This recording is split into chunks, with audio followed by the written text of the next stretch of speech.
নমস্কার বন্ধুরা, আমি চন্দন মল্লিক তোমাদের প্রত্যেককে জানাই আমাদের ইউটিউব চ্যানেলে স্বাগত। বন্ধুরা, কেমন আছো তোমরা সবাই? আশা করছি তোমরা সকলেই খুব ভালো আছো, আমিও খুব ভালো আছি। বন্ধুরা, আজকে আমি ক্লাস 8-এর ডাফ অ্যান্ড ডাট 2024 ইংলিশ কোয়েশ্চেন ব্যাংক থেকে সেকেন্ড সাবমিটিভের ওপর পেজ নাম্বার 261 তোমাদের সাথে খুব সুন্দরভাবে আলোচনা করব, তোমাদের বোঝানোর চেষ্টা করব।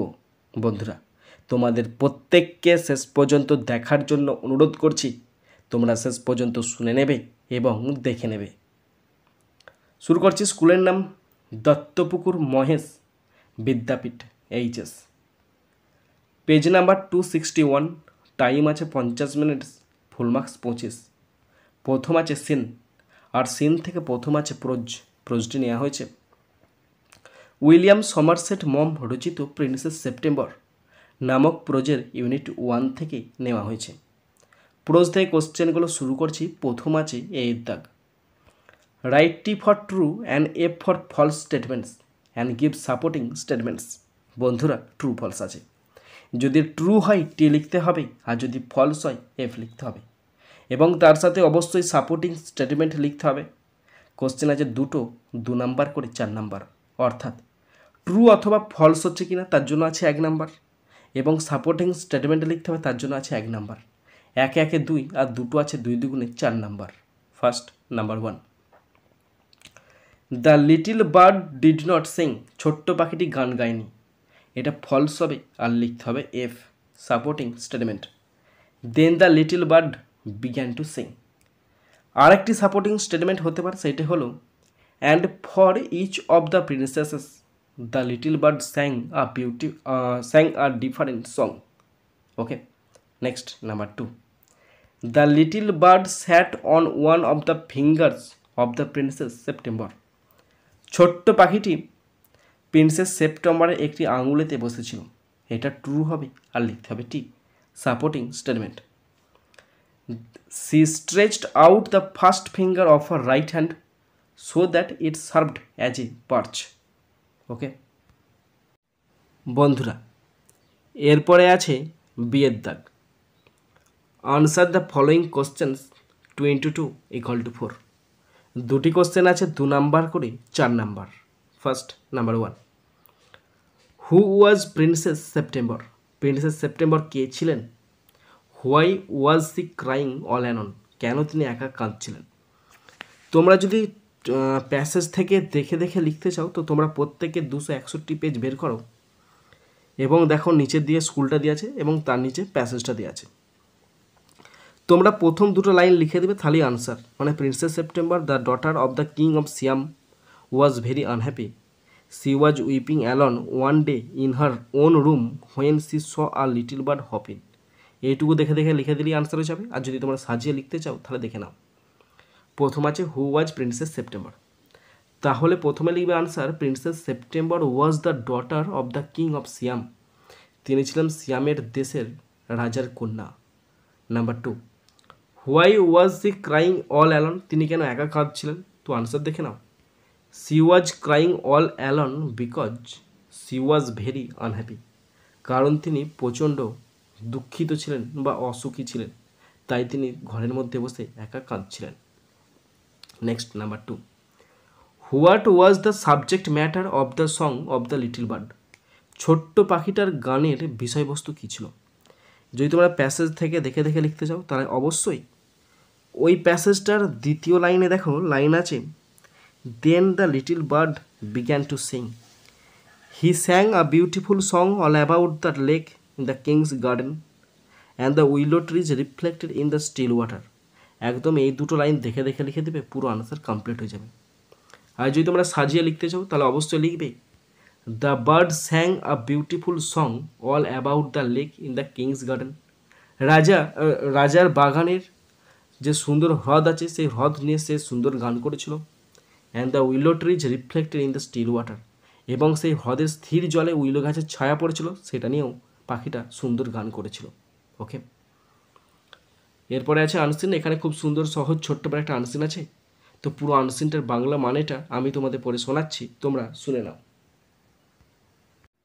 বন্ধুরা, আনসিনটা পড়ছি, তোমরা শুনে নাও, তোমরা দেখে নাও এবং তোমরাও পড়তে শুরু করো। The introduction of harmful waste materials that are hazardous to life, the natural world and our activities is commonly known as pollution. ক্ষতিকারক বর্জ্য পদার্থের প্রবর্তন যা জীবন, প্রাকৃতিক জগৎ এবং আমাদের কার্যকলাপের জন্য বিপজ্জনক, সাধারণত দূষণ নামে পরিচিত। Pollution has harmful effects on the ecosystem. বাস্তুতন্ত্রের ওপর দূষণের বেশ ক্ষতিকর একটা প্রভাব বিদ্যমান। It disturbs the balance of biosphere in which living beings survive. এটি জীবজগতে ভারসাম্যকে ব্যাহত করে যেখানে জীবিত প্রাণীরা বসবাস করে।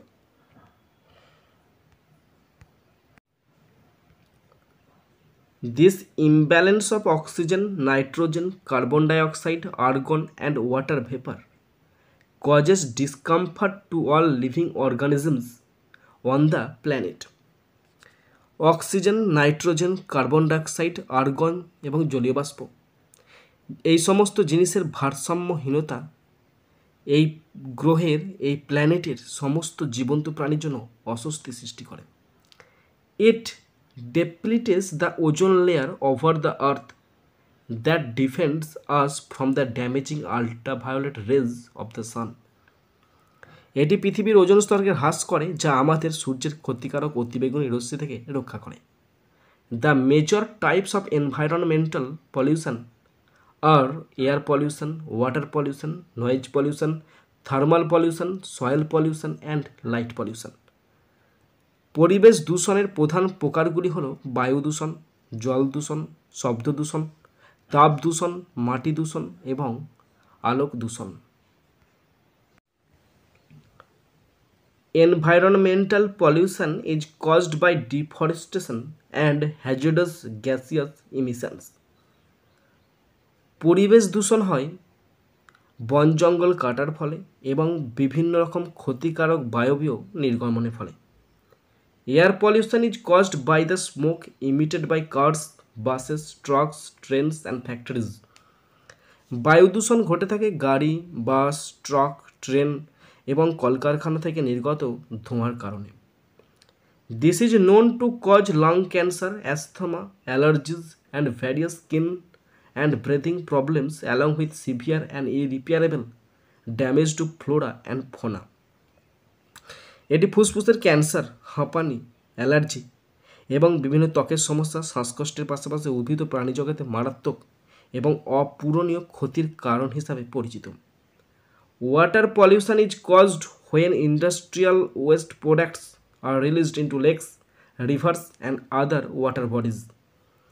জল দূষণ ঘটে যখন শিল্প কলকারখানা থেকে বের কোনো দূষিত বর্জ্য পদার্থ পণ্য নদ নদী, হ্রদ এবং অন্যান্য জলাশয়ে ফেলে দেওয়া হয়। This is destructive for the marine ecosystem. এটি সামুদ্রিক বাস্তুতন্ত্রের জন্য খুবই ধ্বংসাত্মক। বন্ধুরা, এরপরে আমি আনসিন থেকে কোশ্চেনগুলো শুরু করছি। প্রথম আছে এর দাগ। Answer the following questions 2 into 2 = 4। দুটি কোশ্চেন আছে 2 নাম্বার করে 4 number. First number 1, what is pollution? Pollution কী, মানে দূষণ কী? তোমরা একদম বই থেকে দেখে দেখে লিখবে, মানে প্যাসেজ থেকে লিখবে, কিছু সাজানোর দরকার নেই। The introduction of harmful waste materials that are hazardous to life, the natural world and our activities is commonly known as pollution. Pollution has harmful effects on the ecosystem. ক্ষতিকারক বর্জ্য পদার্থের প্রবর্তন যা জীবন, প্রাকৃতিক জগৎ এবং আমাদের কার্যকলাপের জন্য বিপজ্জনক, সাধারণত দূষণ নামে পরিচিত। দূষণ বাস্তুতন্ত্রের ওপর ক্ষতিকারক প্রভাব ফেলে। Next number 2, how does the reduction of the ozone layer affect us? Ozone স্তরের হ্রাস কীভাবে আমাদের প্রভাবিত করে? This imbalance of oxygen, nitrogen, carbon dioxide, argon and water vapour causes discomfort to all living organisms on the planet. It depletes the ozone layer over the earth that defends us from the damaging ultraviolet rays of the sun. Oxygen, nitrogen, carbon dioxide, argon এবং জলীয় বাষ্পের এই ভারসাম্যহীনতা গ্রহের সমস্ত জীবের জন্য অস্বস্তি সৃষ্টি করে। এটি পৃথিবীর ওজোন স্তরকে হ্রাস করে, যা আমাদের সূর্যের ক্ষতিকারক অতিবেগুনি রশ্মি থেকে রক্ষা করে। এরপর হচ্ছে বিয়ের দাগ, find out words from the passage which mean the following 22 = 4। বন্ধুরা এখানে দুটি ওয়ার্ড খুঁজে লিখতে দিচ্ছে, 2 নম্বর করে 4 number. First number 1, risky or dangerous মানে ঝুঁকিপূর্ণ বা বিপজ্জনক, মানে বিপজ্জনক মানে হ্যাজার্ডাস, HAZARDOUS, হ্যাজার্ডাস মানে বিপজ্জনক। Okay, next number 2, to be alive মানে বেঁচে থাকা, মানে জীবিত, মানে লিভিং, LIVING, লিভিং মানে জীবিত বা বেঁচে থাকা। এরপরে আছে গ্রামার অ্যান্ড ভোকাবুলারি, 3 দাগের এ, underline the principal clauses and subordinate clauses 1:2 = 2। Principal clause এবং সাবঅর্ডিনেট ক্লজের তুলে আন্ডারলাইন করতে বলেছে, দুটি আছে, 1 নম্বর করে 2 number. First number 1, I have a book which has red cover, আমার লাল কভার আছে, একটি বই আছে, লাল কভার দেওয়া একটি বই আছে।